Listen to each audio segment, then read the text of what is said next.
नमस्कार and good evening. आप सभी का स्वागत करते हैं प्रोग्राम स्ट्रेट टॉक में। मैं हूं आपके साथ गीत उदय सैनी। हर एक महिला के लिए खुद को नर्चर करना, खुद को वैल्यू करना और खुद को प्रोटेक्ट करना आज के समय की ज़रूरत है। ये इसीलिए ज़रूरत है आज के समय की क्योंकि उसे खुद भी संभलना है, अपने आप को प्रोटेक्ट करना है और साथ ही साथ दूसरों को भी, अपने परिवार वालों को भी। लेकिन ऐसा अक्सर कम ही देखने को मिलता है क्योंकि दूसरों को संवारने में जो समय लगता है वो उसमें खुद को अक्सर भूल जाती है। ये बात मैं इसीलिए कर रही हूं क्योंकि ये उस संदर्भ में है, ये उस रेफरेंस में है। हर साल ब्रेस्ट कैंसर अवेयरनेस अक्टूबर के महीने में 1 से 31 तक मनाया जाता है। एनुअल इंटरनेशनल हेल्थ कैंपेन का मकसद बीमारी के बारे में जागरूकता बढ़ाना होता है और इसके कारण, इसके रोकथाम, इसके निदान, इसके उपचार और इसके इलाज में रिसर्च के लिए धन जुटाना होता है।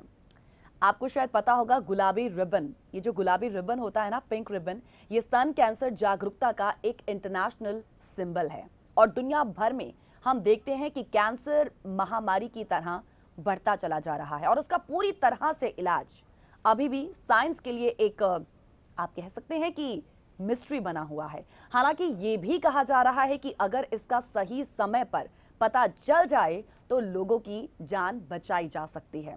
और बात जब महिलाओं की आ जाती है, महिलाओं की बात करें तो उनमें ये जो कैंसर है, ब्रेस्ट कैंसर, बहुत ही आम कैंसर अब बन चुका है। World national breast cancer foundation की एक रिपोर्ट में पाया गया है कि हर 2 मिनट में एक महिला ब्रेस्ट कैंसर का शिकार हो रही है और पिछले कुछ सालों की बात करें तो ये तेजी से और बढ़ता चला जा रहा है।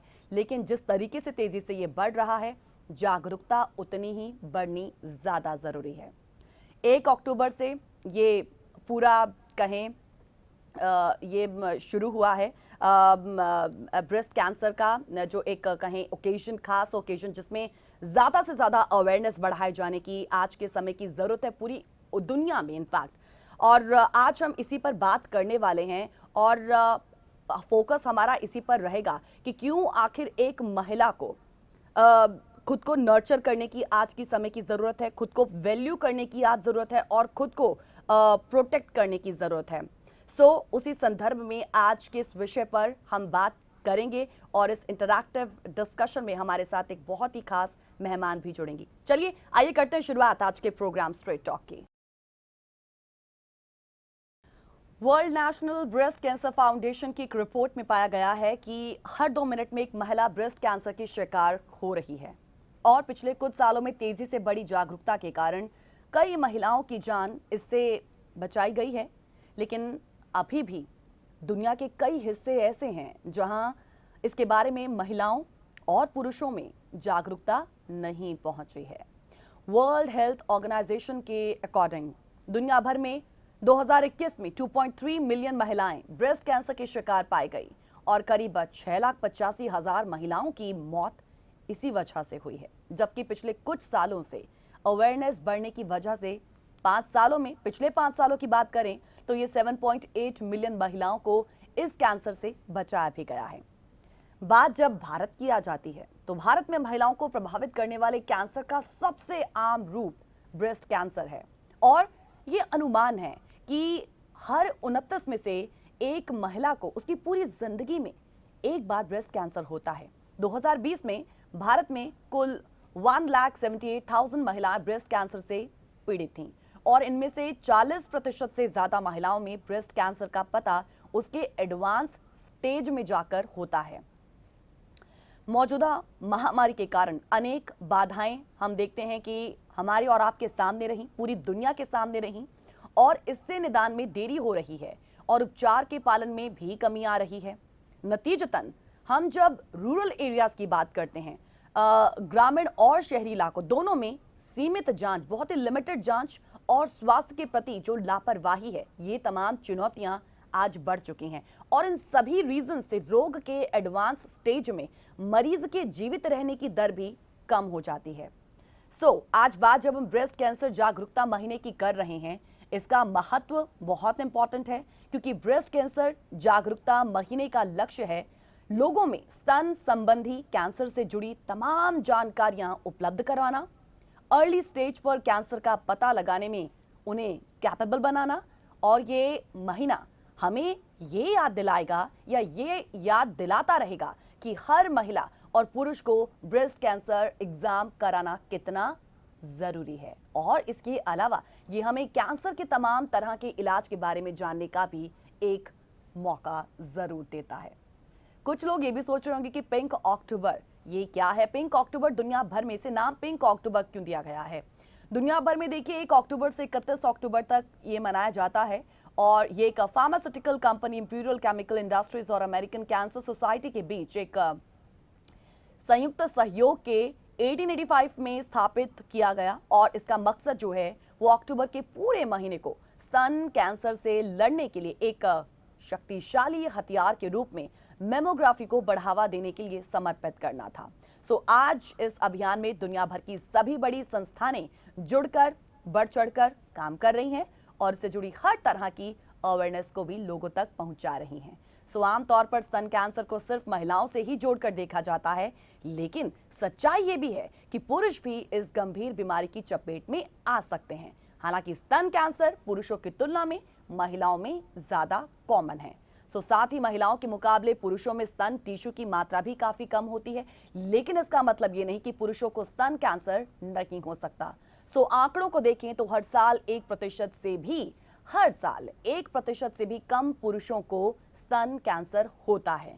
हालांकि इसके बारे में और अधिक जानकारी आज हम इस प्रोग्राम के माध्यम से जुटाने की कोशिश करेंगे हमारे उस खास मेहमान से। बात यहाँ पर जब हम WHO की भी करते हैं, विश्व स्वास्थ्य संगठन, उन्होंने भी माना है कि ब्रेस्ट कैंसर फेफड़ों के सबसे आम कैंसर की एक बीमारी से आगे निकल चुका है। और अभी हाल ही में संयुक्त राष्ट्र की ब्रीफिंग में कहा गया था कि पहली बार ब्रेस्ट कैंसर अब दुनिया भर में सबसे अधिक होने वाली बीमारी बन चुकी है, और पिछले 2 दशकों से फेफड़ों का कैंसर सबसे आम किस्म की बीमारी थी, लेकिन कोलोरेक्टल कैंसर के आगे अब दूसरे नंबर पर है। और उन्होंने ये भी माना है कि महिलाओं में मोटापा ब्रेस्ट कैंसर का एक आम जोखिम है, और संपूर्ण कैंसर की तादाद को ये लगातार बढ़ाता हुआ नजर आता है। Global cancer statistics 2020 and international agency for research on cancer की रिपोर्ट इसकी पुष्टि करती है।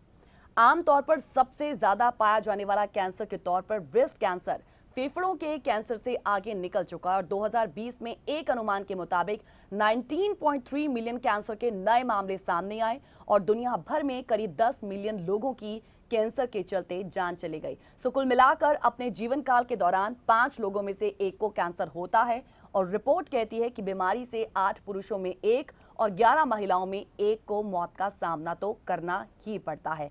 रिसर्च कहती है कि पिछले साल ब्रेस्ट कैंसर के नए मामले 2.3 मिलियन यानी 11.7% उजागर हुए।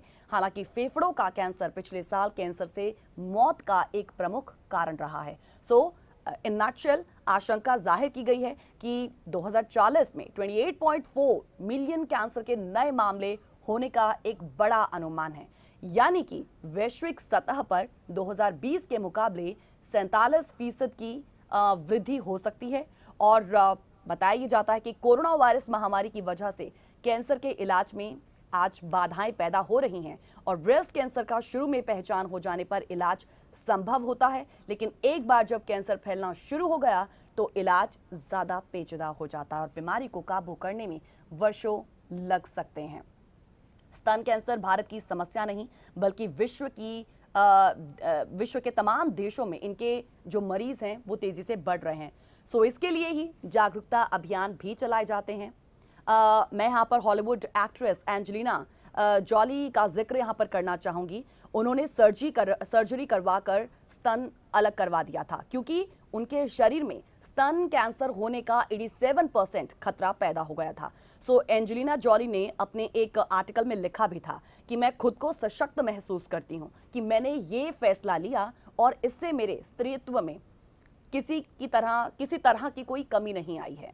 मुझे उम्मीद है कि जो भी महिलाएं इसे पढ़ेंगी और जानेंगी, उन्हें पता चलेगा कि उनके पास आखिर विकल्प क्या है। क्योंकि अक्सर यही होता है, पता चला कि कैंसर है, ब्रेस्ट कैंसर है, तो फिर ऐसा लगता है कि जैसे उनके लिए दुनिया ही खत्म हो गई। सो एंजेलिना जॉली ने अपने उस आर्टिकल में लिखा था कि मैं हर महिला को प्रोत्साहित करना चाहती हूं, खासकर उन्हें जिनके परिवार में ब्रेस्ट या गर्भाशय कैंसर का एक इतिहास रहा हो। सो इसीलिए खुद को प्रोटेक्ट करना, नर्चर करना और खुद से प्यार करना बहुत ज़रूरी है। मैं एक बहुत छोटी सी ब्रीफ आपके सामने फिलहाल रखना चाहूँगी और उसके बाद हम अपने गेस्ट के साथ आपको इंट्रोड्यूस करवाएंगे जो आज के इस विषय पर हमें इनलाइटन करेंगे और बहुत जानकारी जो है हम तक और आप तक पहुंचाने की कोशिश करेंगे। एक जिस सबसे पहले मैं आपके सामने रखना चाहूँगी, बात सबसे पहले मैं यहाँ पर भारतीय महिलाओं की करूंगी GFX के माध्यम से कि भारतीय महिलाओं में होने वाले कैंसर के 14% मामले स्तन कैंसर के हैं और भारत में हर 2 महिलाओं में ब्रेस्ट कैंसर का पता चलता है, 1 महिला की इससे मृत्यु हो जाती है।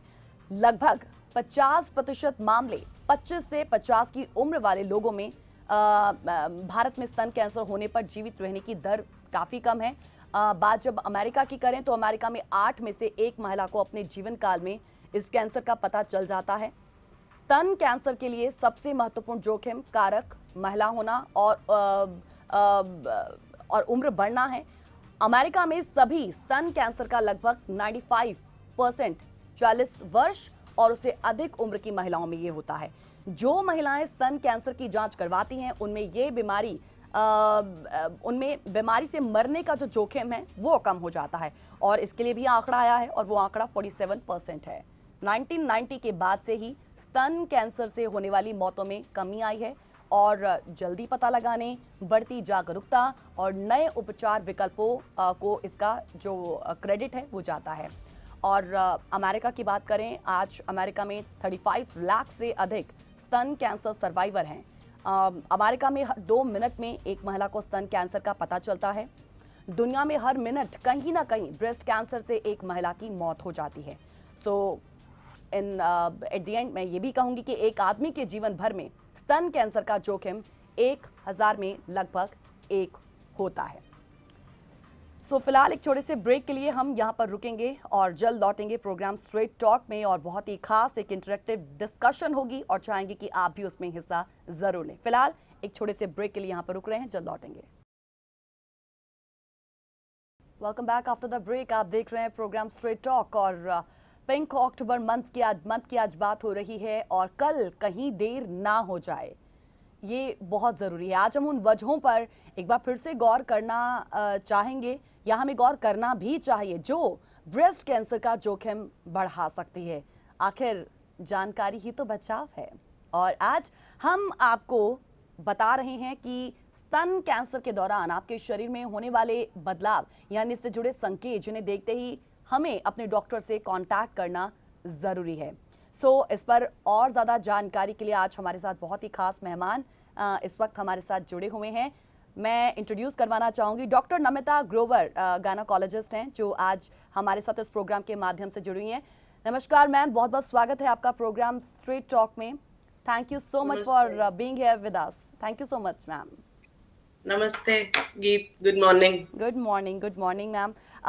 वैसे देखा जाए तो अमेरिकन टाइमिंग्स के अकॉर्डिंगली आज हमारे जो व्यूवर्स इस वक्त हमें देख रहे होंगे उनके लिए तो फिलहाल यहाँ पर इवनिंग उनकी चल रही है।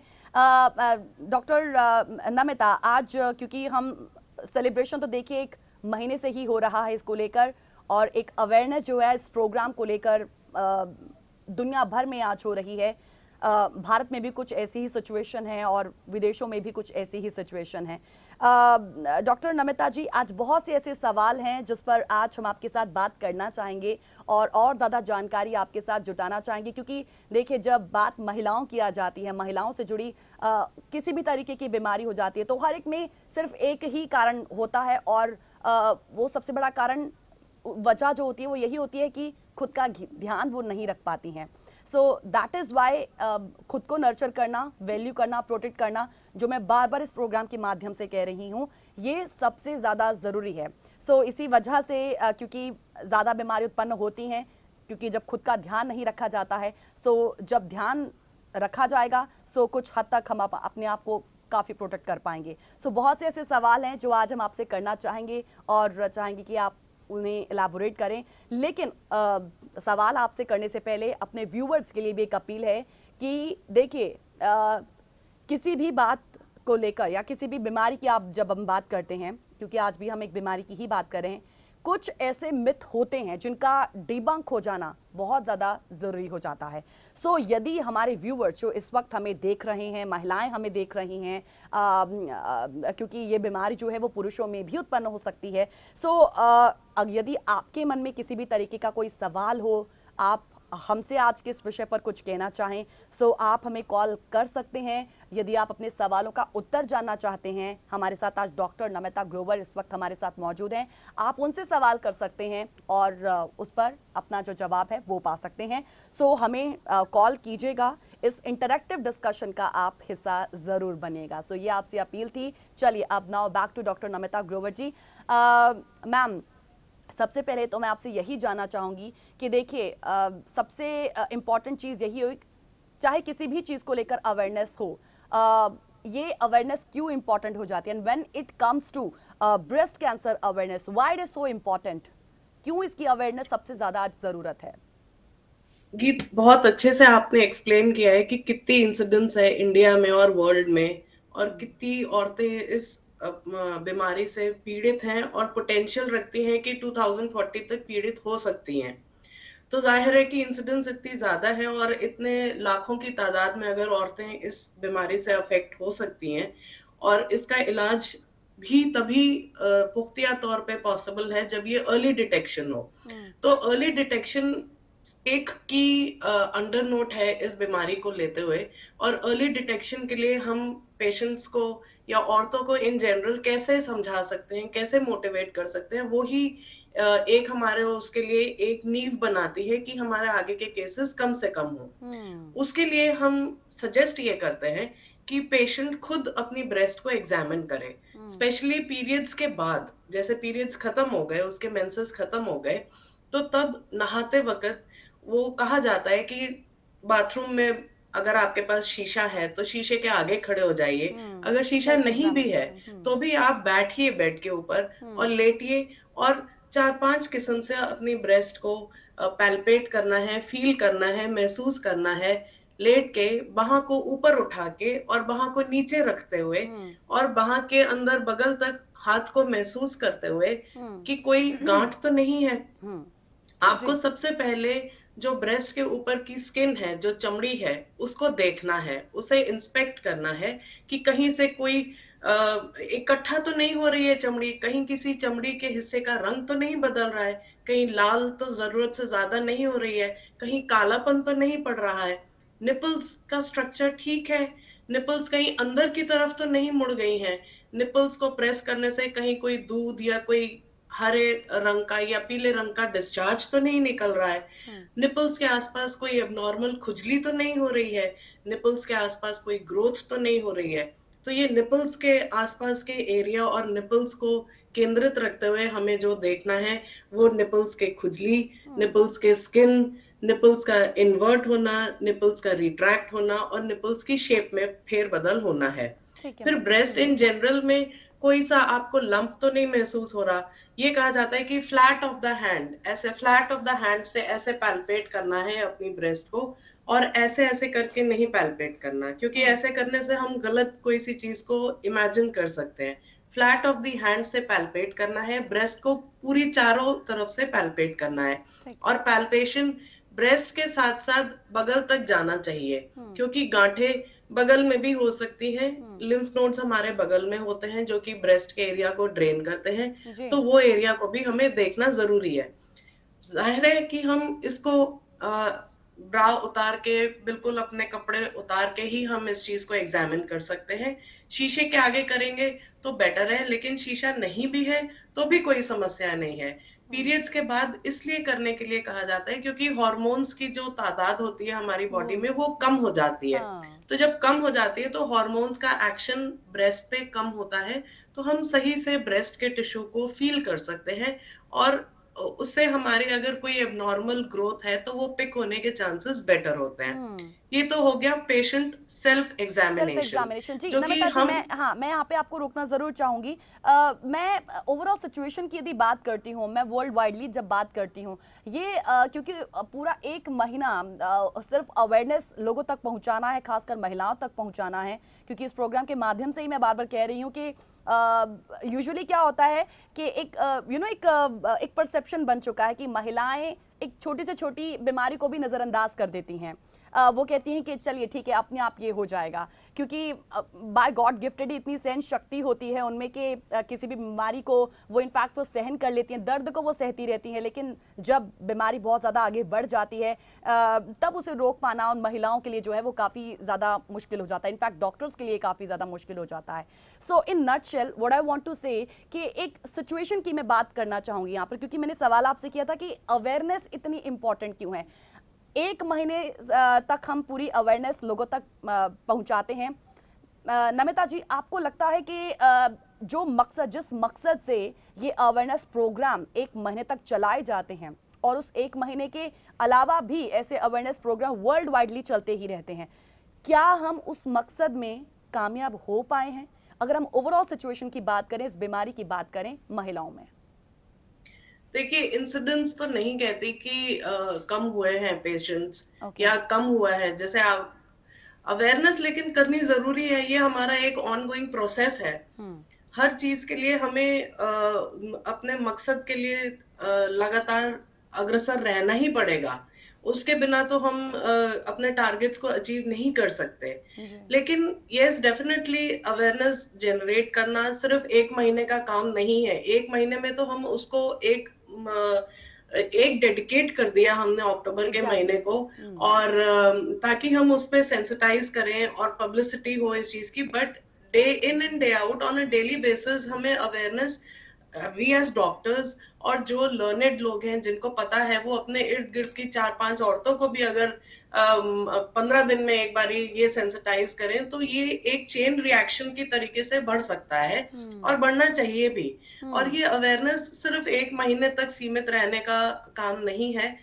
Awareness is an ongoing process, and definitely cases are on the rise. COVID, आपने बोला कि COVID में हेल्थ केयर एक्सेस पुअर हो गई है, तो नॉट ओनली ब्रेस्ट कैंसर, और भी सारी बीमारियां, कैंसर के पेशेंट्स काफी पीड़ित अफेक्टेड हुए हैं। और इसके लिए गवर्नमेंट ने इनिशिएटिव भी लिया था कि कैंसर और ऐसी बीमारियों को हमको इनएविटेबल है जो उनको हमें प्रायोरिटी बेसिस पे पहले डील करना चाहिए।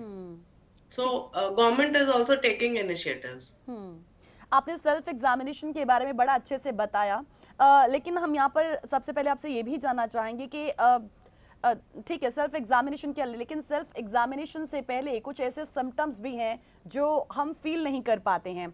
दर्द होती है, पेन होती है, लेकिन पता नहीं चल पाता है कि ये दर्द क्यों हो रही है, किस वजह से हो रही है। सो आप सिम्टम्स के बारे में, इसके बारे में थोड़ा सा बताना चाहेंगे कि किन लक्षणों से, किन सिम्टम्स से इस बीमारी की जो पहचान एक महिला खुद कर सकती है?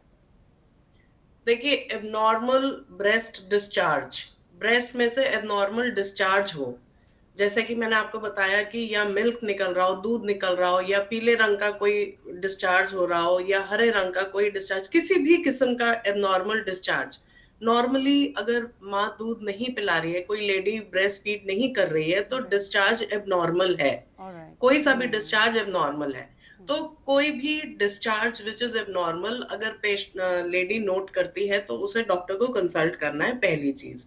दूसरी चीज, अगर ओवरलाइंग स्किन, जो ब्रेस्ट के ऊपर की स्किन है, एरियोला, जो निपल्स के आसपास का काला हिस्सा होता है उसे हम एरियोला कहते हैं, उसमें, या निपल्स की स्किन में कोई भी एबनॉर्मलिटी दिखती है, जैसे कि लाल होना, वो निपल्स के या ब्रेस्ट की स्किन इकट्ठा होना कहीं पर, या कहीं पे कालापन पड़ना, या कोई ग्रोथ होना, तो ये सिम्टम्स भी संकेत करते हैं कि अंदर कुछ ब्रेस्ट में चेंजेस आ रहे हैं। या फिर कोई एक लोकलाइज्ड एरिया में कोई सा लंप महसूस होना, कोई सी गांठ या गिल्टी महसूस होना, ये भी एक एबनॉर्मल चीज है जो कि संकेत करती है कि ब्रेस्ट में कुछ चेंजेस हो रहे हैं। कोई पार्ट ऑफ द ब्रेस्ट में कहीं आपको एबनॉर्मल पेन स्टार्ट हो जाती है, तो वो पेन भी आपको इग्नोर नहीं करनी है और आपको अपने कंसल्ट करना चाहिए डॉक्टर सो से। क्या अर्ली तो डिटेक्शन 5, इम्पोर्टेंट है? हाँ जी, हाँ जी, हम्म 5 चीजें मेनली है। कोई पेन, हम्म कोई लंप, हम्म कोई स्किन में चेंजेस आप फील कर रहे हो,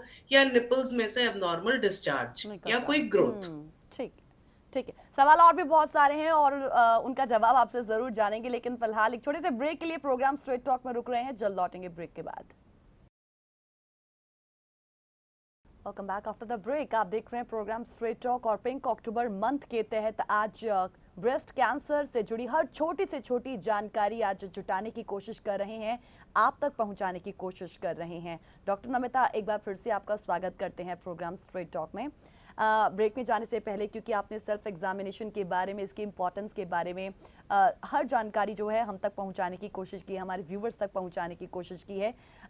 एक बड़ा ही आम सा सवाल है जो इनफैक्ट मैं खुद भी आपसे पूछना चाहती थी कि अक्सर क्या होता है, इनफैक्ट मैं इंडिया में अगर बात करूं सो बहुत सी ऐसी कहें यंग लड़कियां भी हैं, महिलाएं भी हैं, जिनका एक आम तौर पर मानना है कि ये जो सेल्फ एग्जामिनेशन होता है इससे डर का खतरा रहता है।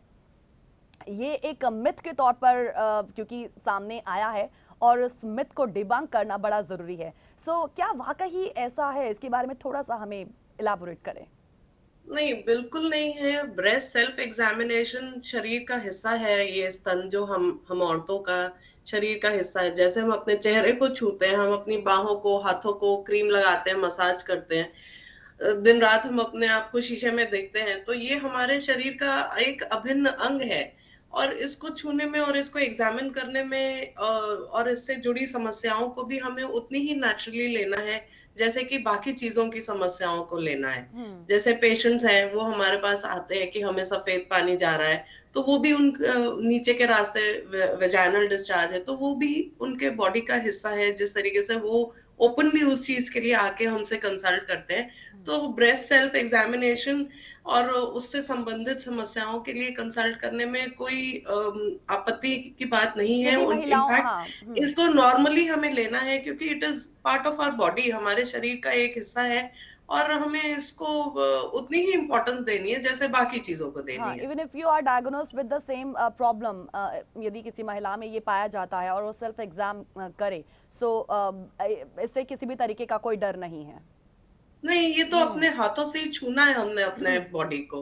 ठीक है, इसमें कोई औजार या कुछ इन्वेस्टिगेशन नहीं है, खुद ही एग्जामिन करना है। बिल्कुल ऐसे मिथ्स को तोड़ना बड़ा जरूरी है। डॉक्टर नमिता, यदि अचानक किसी महिला को पता चले, क्योंकि एक बड़ी ही आम सी चीज है कि यदि किसी व्यक्ति में, किसी भी एक इंडिविजुअल पर्सन में किसी भी बीमारी का पता चलता, बीमारी वो बड़ी हो, सो सबसे पहले एक चीज होती है उसका एक रिएक्शन, उसका एक डर जो खुद ब खुद सामने आ जाता है। शायद उस वक्त उसे लगता होगा कि उसके लिए उसकी जो जिंदगी है अब बस इस बीमारी के इर्द गिर्द ही घूम रही है। Same as with the breast cancer as well.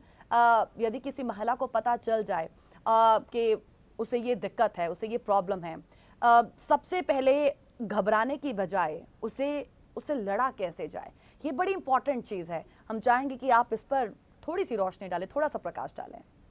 देखिए, जब हम एग्जामिन कर रहे हैं, सपोज कर लीजिए ये एक्सीडेंटली आपको पता चला कि आपके कोई सा लंप है, या कोई सा मैस है, या कोई आपको ब्रेस्ट में पेन है, तो हर पेन, हर लंप एक कैंसर का संकेत नहीं है। सबसे पहली चीज तो ये है कि हर लंप, हर मास, हर पेन कैंसर का संकेत नहीं है। कई बारी पेन, ब्रेस्ट में पेन पीरियड्स आने से 8-10 दिन पहले शुरू हो जाता है कुछ औरतों को, और जैसे ही पीरियड्स आते हैं वो ब्रेस्ट पेन खत्म हो जाता है। वो हार्मोनल चेंजेस हैं ब्रेस्ट के अंदर जो कि स्वाभाविक हैं। किसी किसी फीमेल में ज्यादा होते हैं, जो कम एक्सरसाइज करते हैं, या जो थोड़े ज्यादा ओबीज होते हैं, जो थोड़े ज्यादा मोटे होते हैं, या अदरवाइज भी जरूरी नहीं है कि ऐसा कोई क्राइटेरिया हो फिक्स्ड। बट पेन, हर मैस, हर लंप मैलिग्नेंट हो या कैंसरस हो, ये जरूरी नहीं है। कुछ बिनाइन नेचर के होते हैं जो कि टाइम के साथ और नॉर्मल पेन किलर्स और दवाइयों के साथ, या ऑब्जर्व करके, इन्वेस्टिगेट करके वो रिजॉल्व भी कर सकते हैं, या उन्हें हमें छेड़ना ही नहीं होता। लेकिन हम एज मरीज हम नहीं जानते कि कौन सी चीज सही है जो हमारी बॉडी में चेंजेस हो रहे हैं, और कौन सी चीज गलत है। इसलिए हमें डॉक्टर को कंसल्ट करना जरूरी है। लेकिन पैनिक बटन स्ट्राइक करना, हर लंप या हर मास पे या या हर किसी भी पेन के उस बीमारी पे पे। नहीं होना चाहिए। ये हम्म। कहने का मकसद है, क्योंकि कोई एक चीज होती है मैलिग्नेंसी, एक चीज होती है फाइब्रो एडेनोमा, जो ऑलराइट। कि बिनाइन नेचर का है, जो कि नॉन कैंसरस है, लेकिन ब्रेस्ट में वो लंप के तरीके से हो सकता है, तो हम्म। वो बिनाइन है। तो हम्म। हर लंप मैलिग्नेंट हो या कैंसरस हो ऐसा नहीं ऐसा है, नहीं है। इसलिए हम्म। इतना डरने घबराने की बात नहीं होती।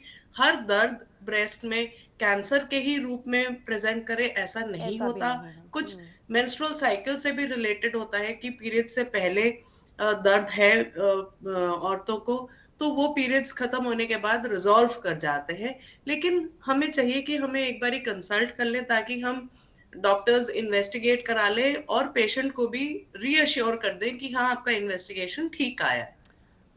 डॉक्टर नमिता, कैंसर का पता चलने पर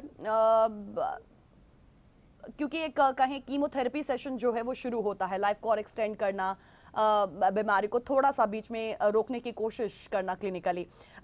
लेकिन कैंसर के इलाज के समय ये जो चलने वाली कीमोथेरेपी होती है, खासकर ऐसा माना जाता है कि महिलाओं में फिर जो कहें एक फर्टिलिटी यानी कि जो एक प्रजनन क्षमता है उस पर इसका इम्पैक्ट पड़ता है, बुरा इम्पैक्ट पड़ता है, ऐसा कुछ है? ये देखिए, कीमोथेरेपी ब्रेस्ट में अगर कीमोथेरेपी ब्रेस्ट के उसके लिए कीमोथेरेपी दे रहे हैं, ब्रेस्ट मैलिग्नेंसी के लिए, तो जी। कीमोथेरेपी सिस्टमिक रूप में आपके पूरे शरीर में जा रही है। हाँ। तो कीमोथेरेपी से बहुत सारे साइड इफेक्ट्स होते हैं, जैसे मुंह में छाले निकलना, खाने पीने में दिक्कत होना, आपको स्टूल पास करने में प्रॉब्लम होना, आंतों में समस्या होना, मतलब पेट का डाइजेस्टिव सिस्टम खराब होना, लंग्स पे अफेक्ट होता है। तो जी। कीमोथेरेपी के साइड इफेक्ट्स हर अंग के अपने रिलेटेड होते हैं, और पूरे शरीर में भी एक जनरलाइज्ड फॉर्म में कीमोथेरेपी के साइड इफेक्ट्स होते हैं। तो कुछ हद तक इतना बहुत ज्यादा नहीं, क्योंकि ये लोकलाइज्ड, अगर ब्रेस्ट में रेडिएशन देते हैं तो वो लोकलाइज्ड ब्रेस्ट में होता है, तो ओवरीज तक वो रेडिएशन नहीं जाता नहीं है। जाती है। लेकिन ठीक है। कीमोथेरेपी, क्योंकि आपको इंट्रावेनस देनी होती है, आपको वेन्स में से दवाई देनी पड़ती है, तो वो पूरी बॉडी हम्म। में आपको एक जनरलाइज्ड रूप में असर करती है। बट हाँ। इतना ज्यादा वो फर्टिलिटी पोटेंशियल को अफेक्ट नहीं अफेक्ट करती, नहीं करती है। क्योंकि रेडिएशन जो है वो ब्रेस्ट में ही कॉन्सेंट्रेटेड होता है। यानी कि जब उपचार चल रहा हो, ट्रीटमेंट चल रहा हो इस ब्रेस्ट कैंसर बीमारी को लेकर, सो एक महिला जो है वो कंसीव कर सकती है देखिए, ट्रीटमेंट उसमें के क्या कहते दौरान। हैं, आज अब साइंस इतनी एडवांस हो गई है कि हम अपने ओवा, जो हमारे अंडे हैं, वो हम्म। उनको हम एक बैंक में सेव कर सकते हैं। जैसे हम्म। एग्स को हमने निकाल लिया, रिट्राइव कर लिया, और हम्म। आप उनको सेव कर सकते हो, फ्रीज कर सकते हो हम्म। टिल द टाइम आपकी कीमो चल रही है। क्योंकि कीमो की जो ड्रग्स होती हैं, वो अगर आपके गर्भाशय में बच्चा ठहरता है, तो वो बच्चे के लिए भी नुकसानदेह हो सकती है, बच्चा गिरने की संभावना हो सकती है, और बच्चे में भी बनावटी नुक्स पैदा कर सकती है। तो ये करते हैं कि आपके अंडे बाहर प्रिजर्व कर लिए जाते हैं। जब आपका कीमोथेरेपी खत्म हो जाती है, तो फिर आप आर्टिफिशियल रिप्रोडक्टिव टेक्निक से फिर आप कंसीव भी कर सकते हैं। तो हम्म। ऐसा कोई नामुमकिन चीज नहीं है, लेकिन आपके अंडों पे वो कीमोथेरेपी का असर ना जाए, इसलिए अंडे रिट्राइव करके रख लिए गए, और आपका कीमो का सेशंस पूरे हो गए।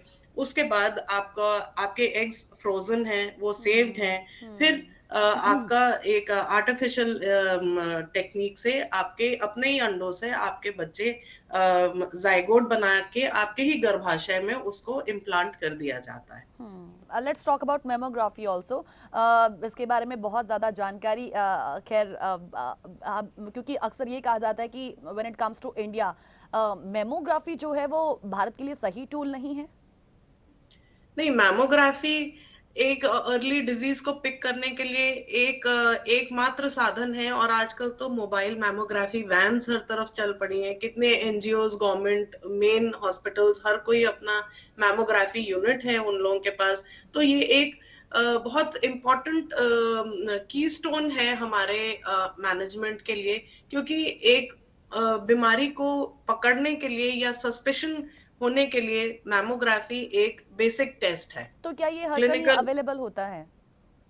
हाँ, ये काफी जगह अब अवेलेबल है। गवर्नमेंट ने बहुत इसके पीछे प्रयास किए हैं हम्म। और बहुत एनजीओज इसके साथ जुड़ी हुई हैं। हम्म। गवर्नमेंट ने अपने गवर्नमेंट सेक्टर में भी इस चीज को बहुत प्रमोट किया है कि मैमोग्राफी कराई जाए। और अपॉर्चुनिस्टिक भी पेशेंट को, जैसे पेशेंट हमारे पास प्रेग्नेंट है, हम्म। प्रेगनेंसी में वो आता ही है हमारे को दिखाने, हम्म। तो तब भी हम लोग ब्रेस्ट एग्जामिन करते हैं पेशेंट्स का, हम्म। देखने के लिए कि बाई चांस कोई 100 में से एक दो को भी लंप हो या एबनॉर्मल डिस्चार्ज हो, तो हम अर्ली उस चीज को पिक कर सकें और आगे उसको अकॉर्डिंगली इन्वेस्टिगेट करा सके। इसलिए mammography is a corner stone for the modality hmm. For investigation in breast cancer. Doctor Namita, क्या कहा जाए कि भारत में सभी सुविधाएं हैं ऐसी बीमारियों को लेकर, खासकर महिलाओं से जुड़ी जितनी भी बीमारियां हैं, लेकिन उनमें कमी है तो सिर्फ एक अवेयरनेस की है।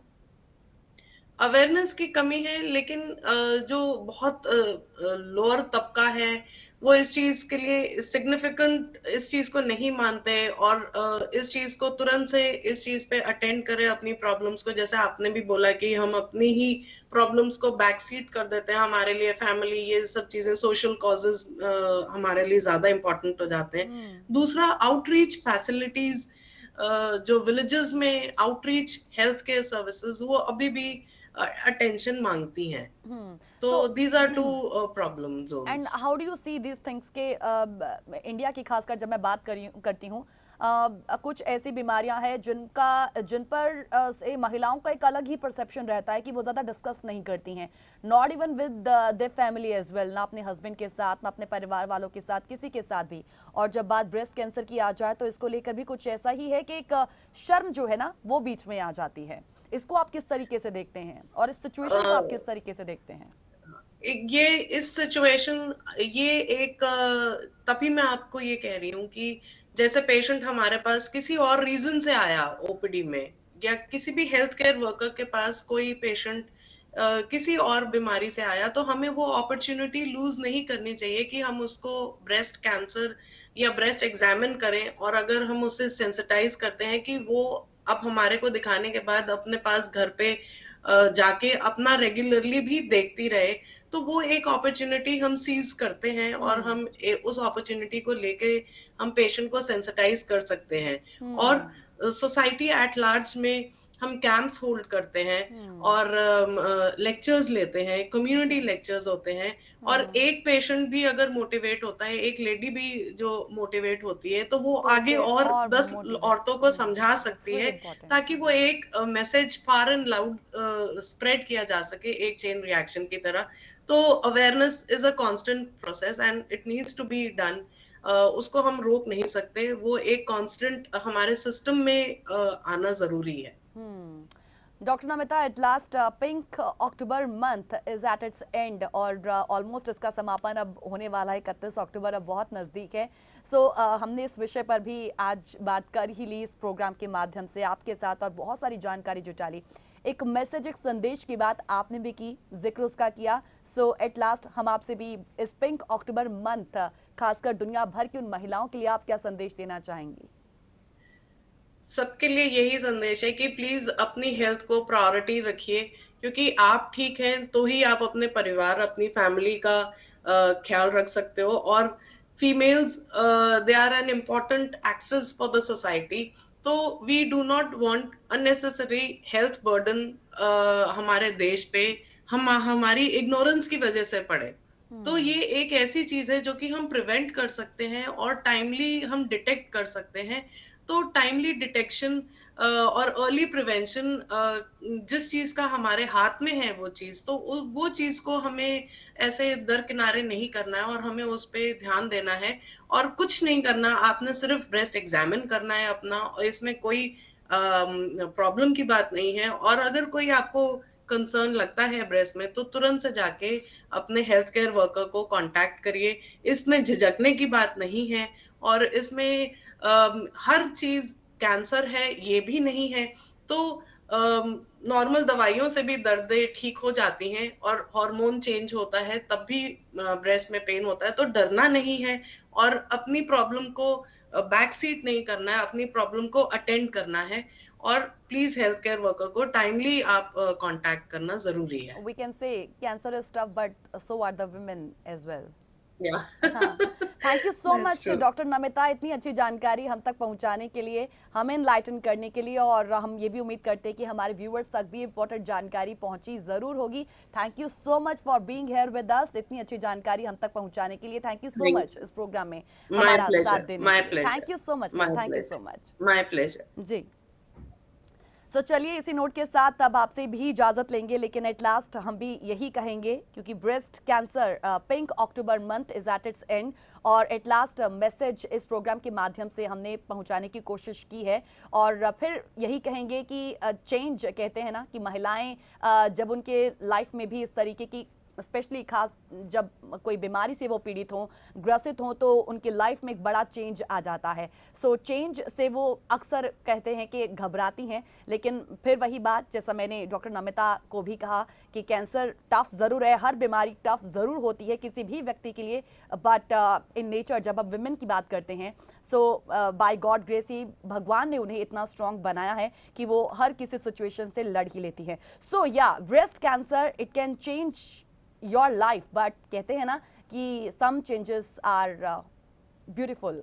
सो इसी नोट के साथ इजाजत लेंगे। स्ट्रेट टॉक में आज के लिए इतना ही, कल एक नए विषय के साथ होंगे आप सभी के सामने रूबरू। फिलहाल जस हिंदी की बाकी प्रोग्राम के लिए कीप वॉचिंग जस हिंदी। नमस्कार।